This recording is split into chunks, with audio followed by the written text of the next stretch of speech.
Bonjour à toutes et à tous, merci de nous rejoindre, c'est l'heure de l'invité du journal.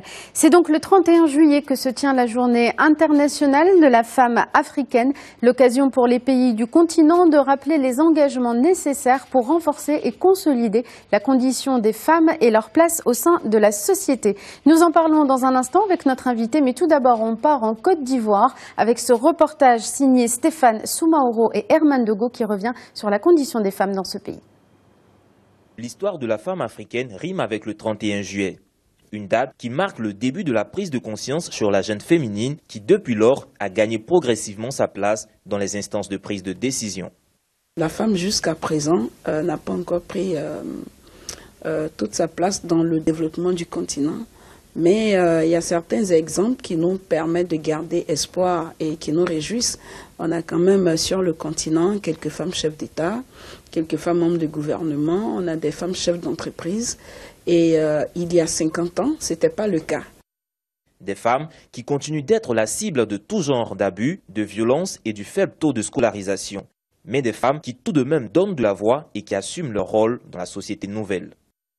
Depuis que je suis petite, j'ai commencé à vendre avec ma maman jusqu'à ce que je me suis mariée. Je vends, je m'en sors bien. Je m'occupe de mes enfants tous vont à l'école. Il faut te battre pour réussir dans ta vie.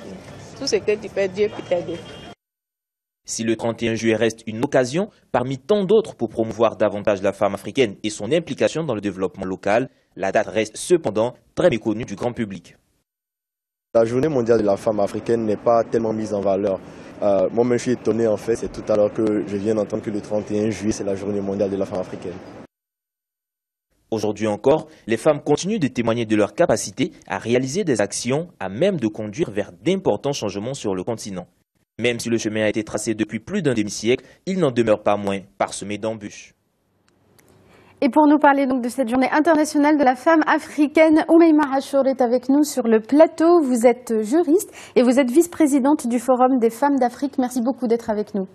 Merci pour l'invitation. Alors, Oumeima Achour, une première question d'abord sur cette journée internationale. On l'a vu dans ce reportage, il y a un monsieur qui semblait ne pas être au courant. Est-ce qu'on en parle assez? Depuis quand elle existe? Et est-ce qu'elle est reconnue aujourd'hui par les instances internationales?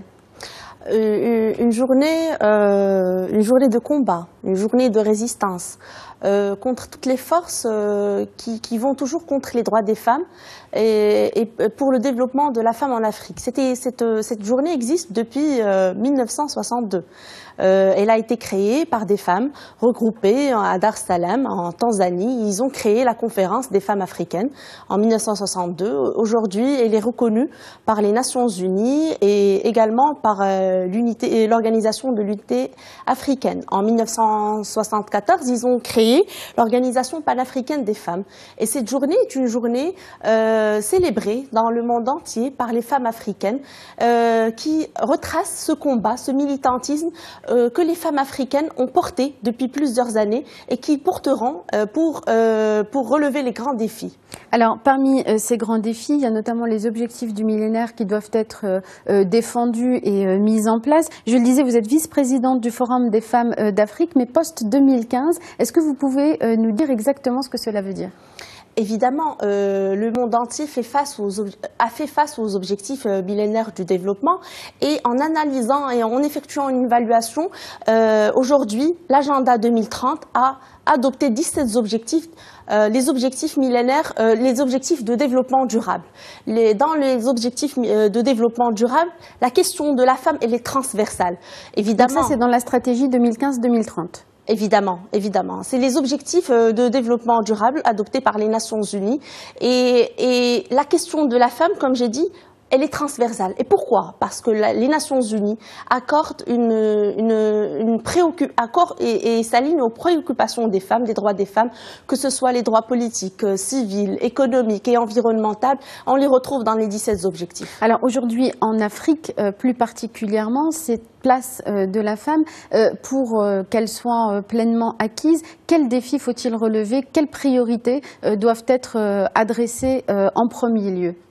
L'Afrique est un creuset des civilisations, une mosaïque de cultures et une richesse linguistique et ethnique incontournable. Et les défis des femmes dans cette richesse culturelle et dans cette richesse panafricaine est grande. Les préoccupations des femmes sont tantôt politiques, tantôt économiques, tantôt environnementales. Est-ce qu'on peut dire qu'il y a une homogénéité au niveau du continent, ou est-ce qu'il y a des pays qui sont très avancés par rapport à d'autres, notamment par exemple sur la question de la place des femmes en politique, ou est-ce qu'il y a au contraire des problèmes récurrents qui traversent tout le continent? Évidemment, la représentation politique des femmes est très importante, parce que les femmes, quand elles sont dans les postes de décision, elles peuvent changer les lois, elles peuvent influencer la société. Les lois passent par les lois sociales, les réformes économiques, sociales, politiques. Évidemment, la première chose à changer, c'est permettre aux femmes d'être dans les postes de responsabilité, dans les postes judiciaires, exécutifs et législatifs, pour pouvoir changer le vécu de la femme, influencer la société. On a des exemples de femmes africaines qui ont atteint des sommets dans la direction des États africains, de quelques-uns. Évidemment, les femmes africaines sont des femmes très fortes, influentes, et grâce à leurs ambitions, elles ont énormément changé les choses et continuent à militer pour changer les choses. Et tout passe par le politique. Une fois elle accède à la position de décision, elle peut changer les lois sociales pour le travail décent, pour la protection sociale, pour un système éducatif adapté et adopté par l'ensemble de la société, pour changer les mentalités, les stéréotypes contraires aux normes éducatives, et permettre une éducation parentale efficace dans les foyers, qui ne fait pas la différence entre l'homme et la femme. Il y a effectivement beaucoup de sujets à adresser, mais pour revenir à ce forum des femmes d'Afrique, est-ce que vous pouvez nous dire comment il fonctionne? Vous êtes vice-présidente de ce forum. Comment c'est organisé au niveau continental et quelles sont les activités que vous organisez régulièrement pour adresser cet agenda des objectifs du millénaire? C'est une plateforme qui réunit des femmes leaders d'Afrique, leaders dans leur pays et leaders dans leur société, en tant qu'universitaires, en tant que femme politique, en tant que chef d'entreprise, en tant que ONG, organisme, la société civile. C'est des femmes qui se retrouvent régulièrement et qui organisent des événements internationaux en marge des événements des Nations Unies à Genève ou à New York dernièrement.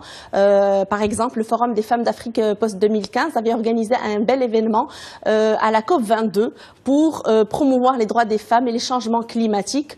Le Forum des femmes d'Afrique post-2015 a également organisé des événements à New York et à Genève. Et au mois de septembre, le 14 et 15 septembre, ils vont venir au Maroc avec l'association Joussour, Forum des femmes marocaines, et organiser toute une table ronde sur les regards africains sur la position, la femme dans la position de responsabilité politique. Vous aurez l'occasion de revenir chez nous pour nous parler de cette grande rencontre donc au mois de septembre. Avec grand plaisir. Merci beaucoup Madame Oumaima Achour d'avoir été avec nous pour cette journée internationale de la femme africaine. Merci à vous d'avoir suivi cet entretien. Restez avec nous, la suite de l'information dans un instant sur Médien TV.